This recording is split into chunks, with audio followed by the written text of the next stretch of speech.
Hey everyone, tonight we're drifting back far, far further than the Tudors with their suspiciously short necks, further even than the medieval knights who couldn't sit on their horses without someone lacing them in first. We're going back millions of years to the age before written words, before palaces, before anyone argued about who got the slightly shinier crown.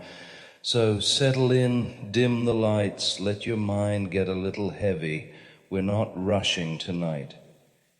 Think of this as a long, slow walk through a very ancient landscape, the sort of walk where no one is in a hurry, and the ground is mostly dust and the occasional mammoth footprint.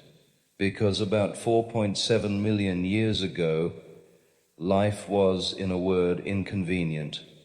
Now, technically, we shouldn't even call these people yet. At 4.7 million years ago, we're in the company of creatures who were kind of on their way to becoming us, but still resembled what might happen if a chimpanzee tried to pass as a very small and confused human at a Renaissance fair. Scientists debate endlessly about which ancestor exactly was wandering around at this time. The fossil record, as usual, is unhelpfully stingy. It's like trying to reconstruct the history of a family based on 2 old photographs and a tooth. Still, we do have some guesses. One candidate is Australopithecus anamensis, a rather upright, rather small-brained figure with the dubious honor of being one of our earliest known ancestors. They stood at around 4 feet tall, so shorter than Napoleon and about as moody-looking if the skull reconstructions are anything to go by. And what did they do all day? Well, mostly survive. Which sounds obvious, but surviving was basically a full-time job. No weekends, no sabbaticals, no spa retreats. Just wake up, avoid being eaten by leopards, find something vaguely chewable, and then try to do it again tomorrow, fool. D was, of course, the main issue. These early humans had teeth suited for both tough plants and the occasional lucky protein snack. Picture them gnawing on roots, nibbling leaves, and occasionally cracking open nuts with more enthusiasm than success. And if something truly exciting came along, like a carcass left behind by a lion, well, they might sidle up cautiously, pretending not to notice the hyenas already circling.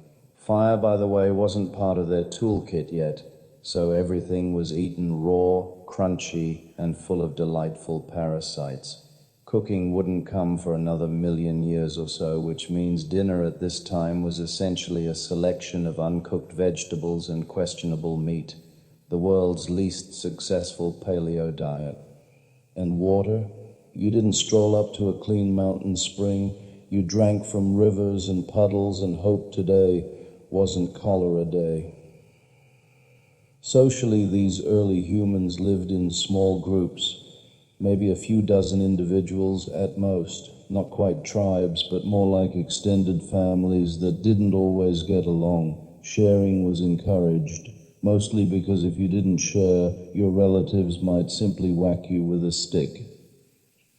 Communication was rudimentary. Think gestures, grunts, maybe the prehistoric equivalent of passive-aggressive sighing. Language wouldn't fully develop until much later, which means their gossip was sadly limited. Imagine the frustration of having scandalous news about who stole the best berry, but lacking the vocabulary to make it juicy. Now, if you're imagining this early life as a kind of noble, peaceful existence, don't. Prehistoric life was not the Lion King, and nobody was singing. Life expectancy was around 30 years at best, which means if you were alive long enough to get grey hair, you were considered practically mythical. Injuries were common. Break your leg? Too bad. Dentistry? Absolutely not.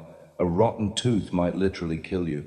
And as for childbirth, let's just say the survival rates were low and the process itself was less miracle of life and more unmedicated horror in a patch of grass. Still, against all odds, they did endure, which is impressive when you consider that most of their predators had sharper teeth, faster legs, and fewer existential crises.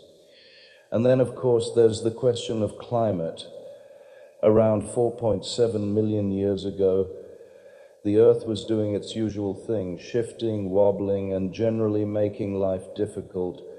Grasslands were expanding, forests shrinking, which meant our ancestors were forced to step out of the trees more often, trudging across open savannas where lions, cheetahs, and saber-toothed cats were waiting like very patient landlords. Walking upright, though, gave them an edge. Not in speed, they were dreadful runners compared to most animals, but in endurance.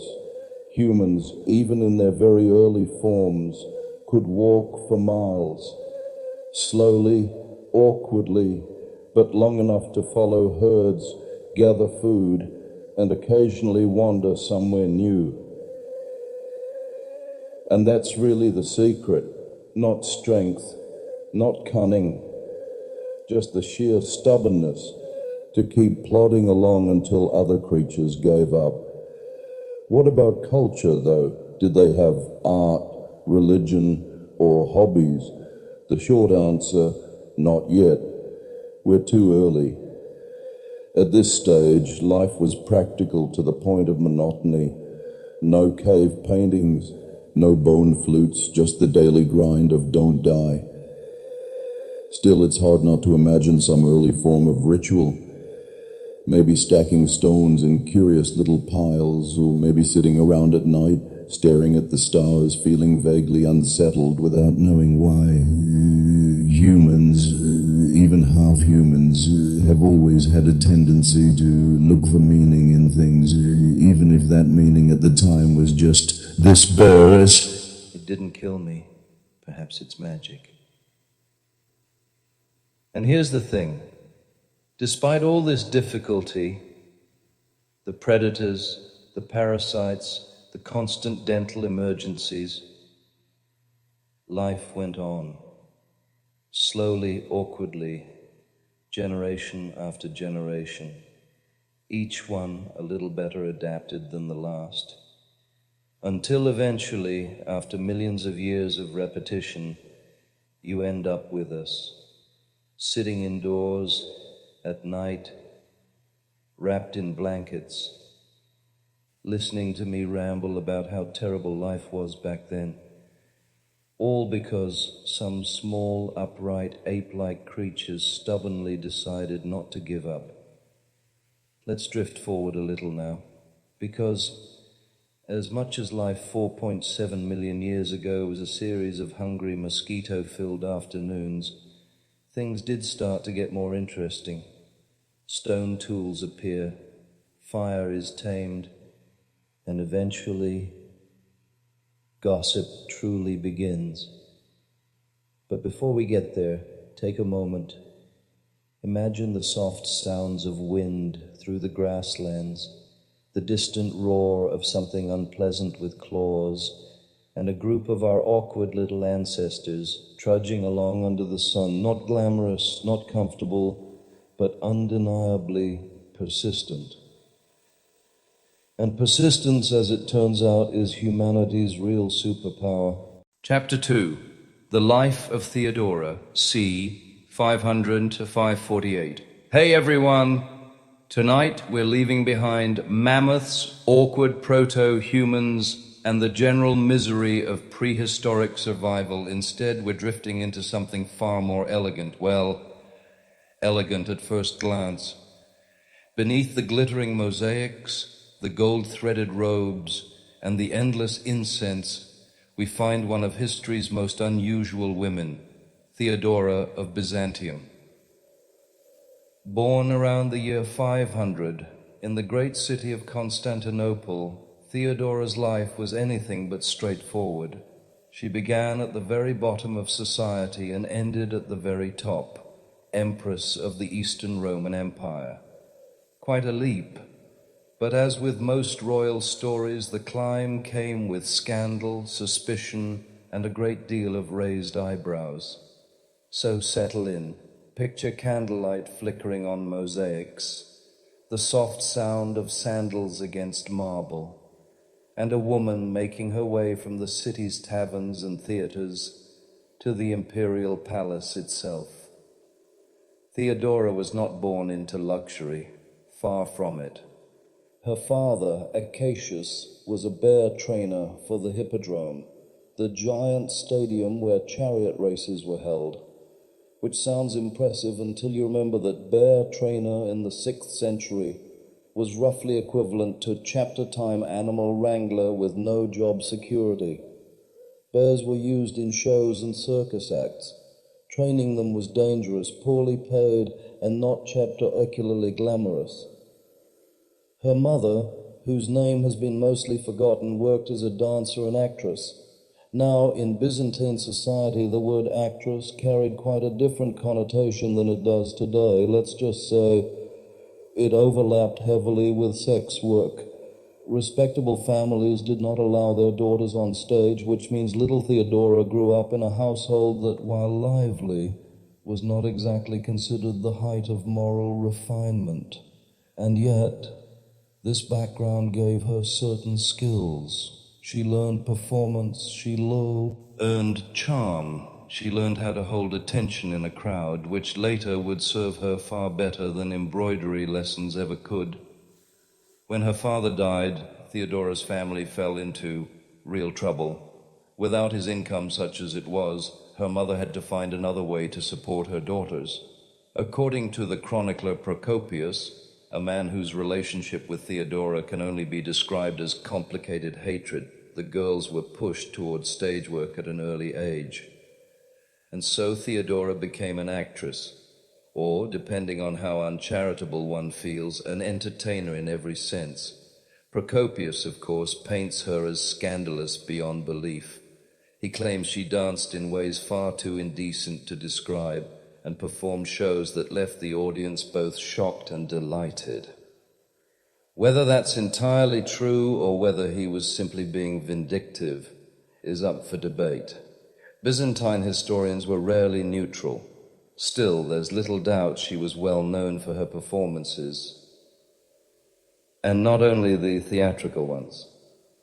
By her teens, Theodora was famous.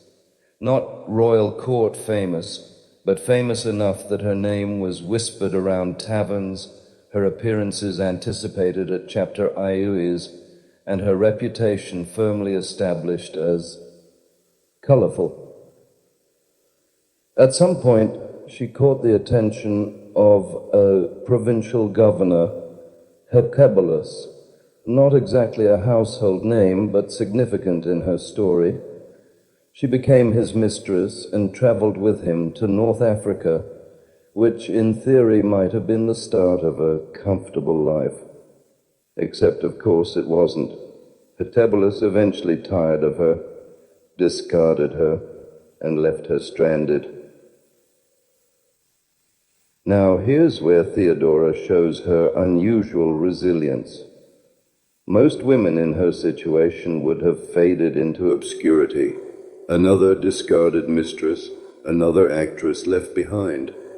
But she did something rather different. She converted to Christianity, embraced a quieter lifestyle, and returned to Constantinople with a determination to reinvent herself, and reinvent herself she did. By the time she met Justinian, the man who would one day be emperor, Theodora had shed much of her scandalous past. She presented herself as modest, devout, and above all clever, and Justinian was utterly smitten. This is worth pausing on, because Justinian wasn't just anyone. He was a man on the rise, destined for power and deeply ambitious. His choice of wife could have been purely strategic. Some noble woman with excellent breeding and a dull personality. Instead, he chose Theodora, a former actress, famous for indecency, with no aristocratic lineage whatsoever. Naturally, the court was horrified, but Justinian, to his credit, or perhaps to his obsession, didn't care. He adored her. He went so far as to change the law, which previously forbade men of high rank from marrying actresses just so he could wed her, which tells you something about his devotion or his stubbornness, possibly both. Once Empress Theodora proved herself far more than a pretty ornament. She was politically astute, fiercely intelligent, and frankly terrifying. Foreign ambassadors noted her sharp tongue and sharper glare. She advised Justinian constantly, often shaping imperial policy. One of her most famous moments came during the Nika riots of 532. These began, innocently enough, as a dispute between rival chariot racing factions. Imagine modern sports hooliganism, but with more arson. Soon the rioting escalated into a full-scale revolt. The hippodrome was packed with tens of thousands shouting for Justinian to step down. The emperor panicked. He considered fleeing the city entirely. It was Theodora who stopped him. In a speech recorded, or perhaps invented, by Procopius, she told him that purple made a fine burial shroud. In other words, better to die as emperor than to live as a coward. Her steel spine stiffened his. Justinian stayed. The revolt was crushed, and Theodora's reputation as a formidable chapter was cemented. But her story isn't all triumph. Theodora's life remained tinged with shadows. She was known for her ruthlessness. She quarreled with generals. She suppressed dissent harshly. And beneath it all, she carried the weight of her early life, which enemies never let her forget. Still, she also championed causes few others cared about. She passed laws improving the rights of women, chapter Icolally actresses and prostitutes, groups she knew well. She built safe houses. She made sure that those with no protection had at least some recourse. It's easy to see this as self-serving, a way of rewriting her own reputation, but it also shows a rare streak of empathy in a court otherwise obsessed with power. Theodora died young in 548, likely of cancer. She was around 48 years old. By then she had transformed herself from a bear trainer's daughter to an actress, to the most powerful woman in the Byzantine Empire. And though Procopius slandered her mercilessly in his secret history, describing her in terms so lurid they read more like bitter fan fiction than fact, the truth is clear enough. She was extraordinary. Imagine then the mosaic of Theodora that still survives in Ravenna. She stands in a long purple robe dripping with jewels, haloed in gold tiles. She looks solemn, queenly, and serene. But beneath that glittering image lies the real story of a woman who clawed her way upward from scandal to sovereignty. And it's that duality, perhaps, that makes her so fascinating, at once saintly and scandalous, at once compassionate and cruel, a woman who embodied both the empire's splendor and its sordid underbelly. So as you drift off tonight, picture Theodora not just as an empress in mosaic, but as the girl who grew up in the back rooms of Constantinople's theaters, the woman who out-argued generals, the wife who told an emperor to stand his ground, and the empress who, against all odds, rewrote her destiny. Because sometimes history isn't about the people born to crowns. It's about those who seize them. Chapter 3. Justinian, the Restless Emperor. Hey everyone, tonight we're not leaving Constantinople just yet. The mosaics are still glittering, the air still smells faintly of incense and sewage. Theodora has taken her place as empress, but now let's drift over to the man beside her, Justinian. The emperor who dreamed too big, spent too much, and somehow left behind both the glory and the wreckage of an empire. Born around 482 in a small village in what is now North Macedonia, Justinian was not born to a throne. His uncle Justin worked his way up from swineherd to soldier to general, which in itself is a reminder that the Byzantine army was either remarkably open to talent or terrifyingly desperate for recruits. In any case, Uncle Justin rose so high he became emperor. And as emperors do, he decided to give his favorite nephew a leg up.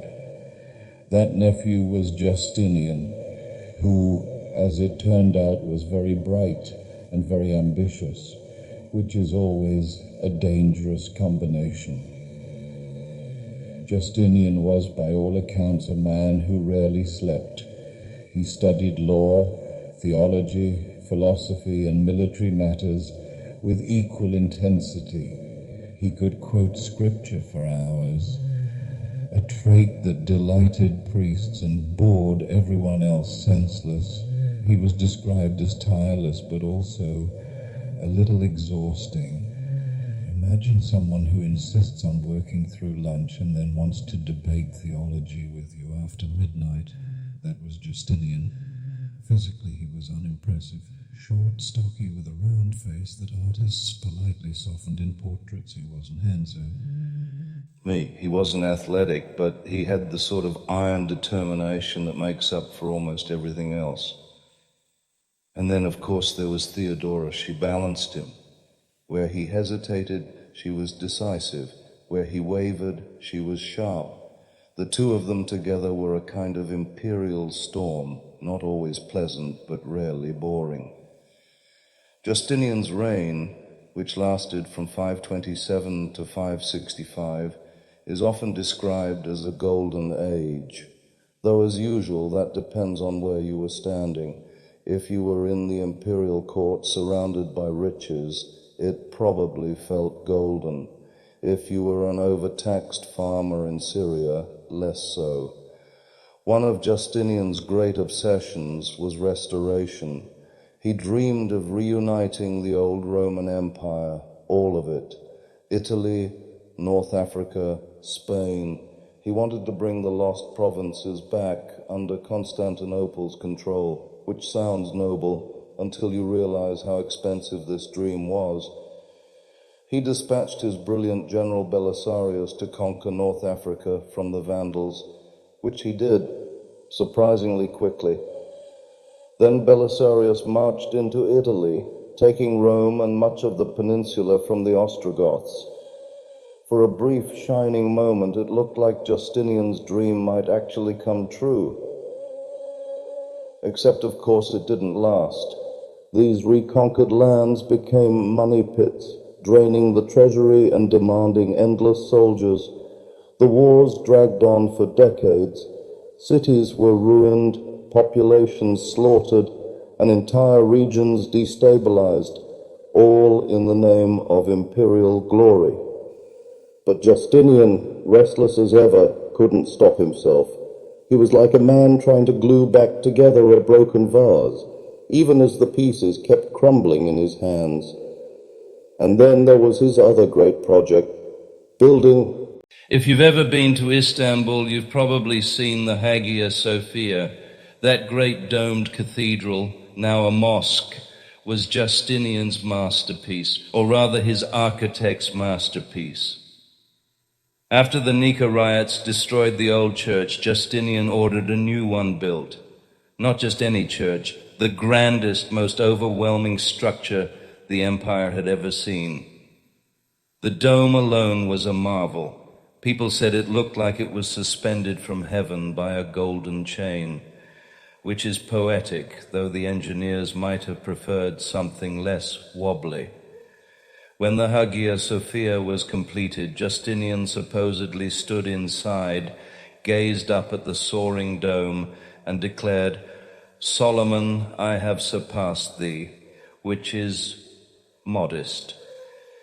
The building still stands nearly 1,500 years later, which means, for all his faults, Justinian at least knew how to hire good architects. But Justinian's reign wasn't all mosaics and marble, it was also disease.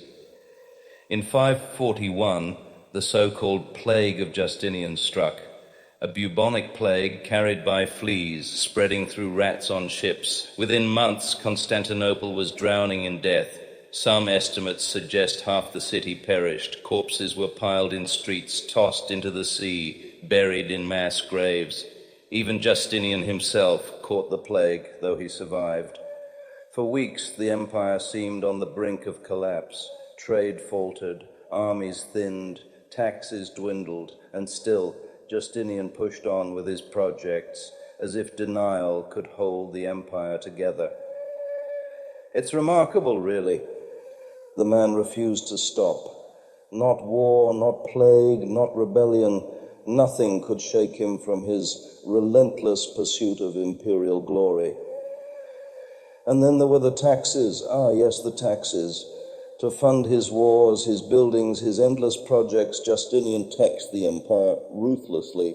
His finance minister, John the Cappadocian, was so notoriously cruel that his very name became shorthand for corruption. Bribes, extortion, arbitrary seizures of property, but it was all fair game. The people hated it, of course, but what could they do? Complain and risk being accused of treason? Better to grumble quietly and hope the tax collector moved on to your neighbor.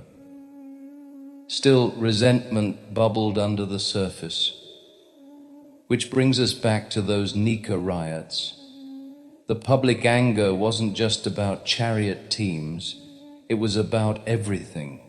The taxes, the corruption, the feeling that the empire was being bled dry for Justinian's ambitions. And yet, after Theodora's intervention and the brutal massacre of thousands in the Hippodrome, Justinian's rule was secured once more, terrifying but secure. Religiously, Justinian was also relentless. He saw himself as the protector of orthodoxy, which meant endless debates about Christ's nature, councils of bishops, and laws against heretics. Theology to Justinian was not just a matter of belief, it was imperial policy, and woe betide anyone who disagreed with his version. The empire's intellectuals groaned under the weight of it all. Some fled, others argued, many simply nodded along while quietly ignoring him. But Justinian, tireless as always, pressed on. He was convinced he was shaping the soul of the empire as much as its territory. So what kind of man was he, really?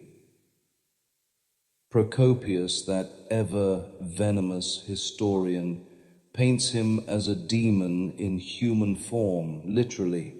In the secret history, he claims Justinian was not truly human, but a creature from hell, that his head sometimes vanished, that he walked without moving his feet. Clearly, Procopius was not a fan. Others, though, saw him as a lawgiver, a builder, a restorer of Rome. His legal code, the Corpus Juris Civilis, outlived him by centuries, forming the backbone of European law. Not a bad legacy for a short, stocky man with too much ambition. Justinian died in 565 at the age of around 83, astonishingly old for the time. By then, Theodora was long gone, the plague had thinned his people, and his reconquered lands were already slipping away. And yet his name endured, because Justinian left behind monuments, laws, and a reputation that refused to fade, half tyrant, half visionary, at once admirable and unbearable. So as you drift off tonight, imagine him, sitting in the palace, poring over documents by candlelight while Constantinople slept, his eyes heavy but his mind restless.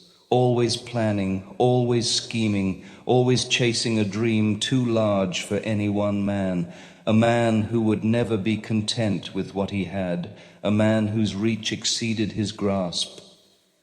And perhaps that's what makes him so memorable. Chapter 4, The Rise of Courtly Dance in the Late Middle Ages. Hey everyone, tonight we're leaving behind the incense-filled halls of Constantinople. Instead, we're drifting across time to the courts of medieval Europe. The torches flicker, minstrels tune their lutes, and somewhere in a hall lined with tapestries, a group of nobles are preparing to dance. Now, if you're picturing something joyful, something free, something resembling modern dance, I regret to disappoint you. Courtly dance in the late Middle Ages was not designed for fun. It was designed for order, for etiquette, for reminding everyone precisely where they stood in the social hierarchy. So let's step slowly, very slowly, into the world of medieval dancing. In the earlier Middle Ages, dancing wasn't really considered appropriate for elites. Ordinary villagers danced at festivals, of course. They leapt about around maypoles, stomped in muddy boots, and generally enjoyed themselves. Nobles, meanwhile, considered such behavior beneath them. But as the centuries passed, nobles began to realize that perhaps they were missing out. Dancing could be dignified, it could be controlled, and most importantly, it could serve as yet another way to demonstrate superiority over the peasants. So by the late 14th and 15th centuries, courtly dance was firmly established. But unlike the wild village hops, courtly dance was about precision. Imagine slow gliding steps, gentle hand movements, endless bows. The goal was not to express yourself, heaven forbid, but to show restraint. Because nothing said noble breeding, quite like walking in circles very carefully while a man played the lute badly in the corner. One of the earliest and most important courtly dances was the basse danse, literally the low dance, which tells you everything you need to know. No leaping, no bouncing, nothing as vulgar as jumping, just slow, graceful steps, as if one were gliding across a polished floor. Chapter Isipans kept their feet close to the ground. They swayed, they bowed. They occasionally held hands, though in a way that suggested deep disapproval of physical contact. The basse dance was essentially the medieval version of a walking meditation with more velvet and fewer spiritual benefits. And because this was the Middle Ages, of course, the whole thing was governed by rules. Manuals were written, steps were codified.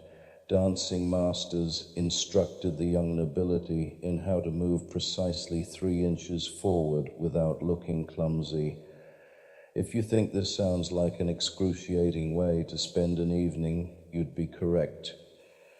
Still, courtly dance served an important function. It allowed nobles to display their wealth, the long gowns, the jewels, the carefully curled hair.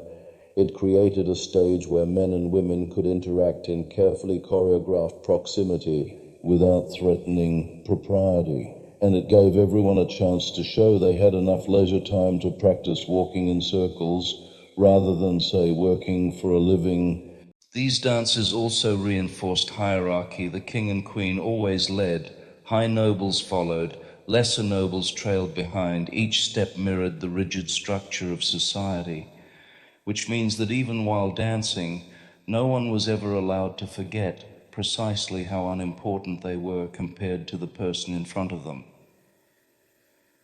By the 15th century, things became even more elaborate. Italian courts developed the ballo, a dance that combined several different tempos and steps, one moment slow and solemn, the next a little faster, which in the medieval context meant a brisk walking pace. It was still not what we would call energetic. France, of course, insisted on elegance above all. French dancing masters were chapter-icularly obsessed with posture. Shoulders back, head high, feet turned just so. Anything less was considered barbaric, which is ironic considering most of these same nobles spent their weekends slaughtering each other in feudal disputes. Courtly dances also had a peculiar relationship with music. Musicians played shawms, lutes, and fiddles. The melodies were repetitive, steady, and often dull, perfect for the kind of dance where the most exciting moment was a coordinated bow. Occasionally a drum was added, which was about as close to wild as things ever got. The point wasn't the music itself, but the atmosphere, the sense that everyone in the hall was chapter-isopating in a shared, ordered ritual, a ritual of elegance, restraint, and carefully concealed boredom. Now, one might ask, did anyone actually enjoy these dances? The answer is possibly. Young nobles used them as opportunities to glance at each other across the floor, exchange a hand squeeze, or display a chapter-icularly flattering outfit.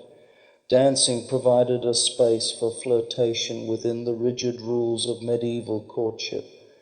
But enjoyment in the modern sense wasn't the point. The point was Discipline, to prove you could control your body just as you controlled your tongue, to show that you were not some unruly villager leaping about, but a refined noble gliding across the floor as though borne by angels. In other words, the less fun you looked like you were having, the more successful you were. Of course, not everyone was equally good at it. Medieval chronicles sadly do not preserve reviews of bad dancers, but we can easily imagine the scene, some unfortunate baron stepping on a lady's toes, bowing too low, or tripping over his own elaborate shoes. Gasps of horror, whispered gossip, perhaps even the loss of a promising marriage alliance, all because he couldn't manage a dignified sidestep. Dancing was not trivial. It could make or break reputations, which meant that lessons with dancing masters were taken seriously. Hours spent perfecting the art of walking slowly to music. A noble child might be hopeless with a sword or a book, but if they could glide convincingly through a basset danse, all was not lost. And then, gradually, these medieval dances evolved. By the 16th century, they gave rise to the far more elaborate court ballets of the Renaissance and Baroque eras. The stately, solemn steps of the Middle Ages blossomed into the intricate dramatic performances of Louis XIV's Versailles. But the seeds were planted in those late medieval courts, in the dimly lit halls where nobles shuffled gracefully while minstrels droned on and peasants outside the castle walls stomped joyfully in the mud. It's a perfect contrast, really. The peasants danced to forget their troubles, the nobles danced to remind everyone of theirs. So as you drift off tonight, imagine a medieval great hall. the rushes freshly strewn on the floor, the air thick with smoke and perfume, men and women in long gowns moving in slow, deliberate steps, faces solemn, movements careful, the music steady and repetitive. It's not lively, it's not thrilling, but it is oddly hypnotic. And maybe that's the real appeal of courtly dance. Not joy, not expression, but rhythm, repetition, a slow circling motion that, much like history itself, keeps going round and round, endlessly. Chapter 5. The Viking Siege of Paris, 845. Led by Ragnar Lodbrok. Hey everyone. Tonight we're leaving the polished dance floors of medieval courts behind. Let's trade velvet slippers for oars. Instead of gliding across polished floors, we'll drift down the Seine, because in the year 845, Paris faced one of its strangest visitors, Ragnar Lodbrok. Now, Ragnar sits somewhere between history and legend. He's chapter real warlord, chapter Norse myth, and chapter medieval fan fiction. His name pops up in sagas written centuries later, embroidered with dragons, wives, and improbable adventures. But in 845, there is at least one solid fact. A Viking leader, possibly Ragnar, sailed up the Seine with 120 ships and several thousand warriors. And Paris, poor Paris, was not ready.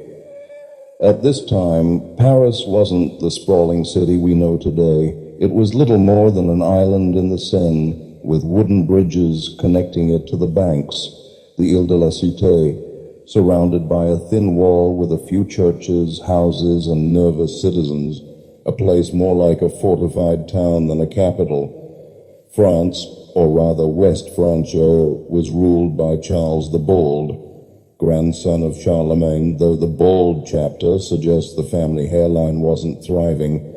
Charles inherited a kingdom that was constantly under Viking attack, and in 845 the Vikings decided to aim straight for the heart. Imagine the sight, 120 longships sliding sails. Buoyantly up the Seine, sleek narrow boats carved with dragon heads at the prow, each carrying warriors in mismatched armor, axes gleaming, beards tangled, and an aura of enthusiasm for looting. The locals along the river banks must have been thrilled. Villages burned, monasteries looted, cattle stolen. The Vikings were not shy about announcing their presence. By the time they reached Paris, everyone knew what was coming. Charles the Bald did what nervous kings often do. He tried to stop them. He gathered his army and marched to meet the invaders. At a place called Pont de Sey, near Rouen, the two sides clashed, and Charles lost badly. The Frankish army broke, chapter Sey. Soldiers fled. The road to Paris lay wide open.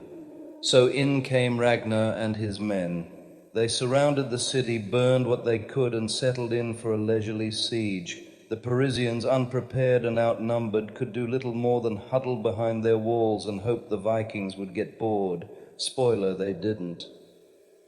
For weeks, Paris suffered. Crops were stolen, villages burned, captives taken. The Vikings didn't even need to storm the walls. They simply camped nearby, cutting the city off while casually looting everything in reach. To make matters worse, a plague broke out in the Viking camp. Disease doesn't care how fearsome your beard is. Many warriors died, but Ragnar, instead of panicking, used this misfortune to his advantage. He executed 111 prisoners, a neat biblical number, by hanging them on an island in the Seine, within sight of the city. The message was clear: surrender, or watch more corpses sway in the wind. Charles the Bald faced a choice. He could resist, risk losing Paris entirely, and possibly his crown, or he could do what medieval kings often did best, pay. He chose to pay. The ransom was enormous, 7,000 pounds of silver, an astronomical sum for the time. To put it in perspective, it was enough to buy tens of thousands of cows or several lifetimes' worth of terrible medieval wine. The Vikings, delighted, packed their ships with treasure and sailed back down the Seine, laughing all the way. Paris was spared, though thoroughly humiliated. Charles the Bald was left poorer, his reputation dented, and the Vikings had learned an important lesson. The Franks would pay handsomely if you scared them enough. Now, was the leader truly Ragnar Lodbrok? Medieval sources name him, but with sagas it's hard to know where fact ends and legend begins. Ragnar, in Norse tradition, was the quintessential Viking hero. He was said to have worn trousers of animal skin, hence the name Lodbrok, meaning hairy breeches. He supposedly slew a serpent, married multiple powerful women, and fathered famous sons like Ivar the Boneless and Bjorn Ironside. It's entirely possible that the Ragnar of legend was actually a blend of several different warlords, but in 845, someone bearing his name, or at least his reputation, certainly terrified Paris. The aftermath, of course, was predictable. Having seen how well ransom worked, the Vikings came back. Again and again and again, Paris would be besieged repeatedly throughout the 9th century. By 885, another siege would drag on for a full year. But 845 was the first great humiliation, the moment Paris realized that its walls were laughably inadequate and that its kings were more likely to negotiate with silver than with swords. For the people of Paris, the experience must have been terrifying. Imagine being a farmer trudging into the city for safety, only to find yourself trapped inside with dwindling supplies, staring out at long ships lined along the river, hearing the shouts of men in a foreign tongue, watching smoke rise from your fields, and knowing that your king, rather than rescuing you, was probably calculating how much silver he could scrape together before the Vikings got bored. It's not exactly the stuff of national pride, but it did set the stage for France's later development. The need for stronger defenses, more centralized power, and eventually the rise of fortified Paris as a proper capital. And what about Ragnar himself? The sagas claim his end was suitably dramatic. Captured by King Ella of Northumbria, he was supposedly thrown into a pit of snakes, where he died singing of his bravery, confident that his sons would avenge him. It's a great story, cinematic, bloody, and almost certainly invented. But true or not, Ragnar's legend mattered. His supposed siege of Paris cemented his reputation as the archetypal Viking raider, fearless, cunning, and never shy about demanding payment. So, as you drift off tonight, picture it. The Seine in the spring of 845, the longships sliding silently upriver, smoke curling from burning villages, a city huddled on its island, waiting for the storm. And Ragnar Lodbrok, real or half legend, standing on the deck of his ship, watching Paris tremble, knowing full well that in the end, the Franks would choose the one thing they always chose: silver. Because in the Middle Ages, as in so many ages, money was usually cheaper than courage.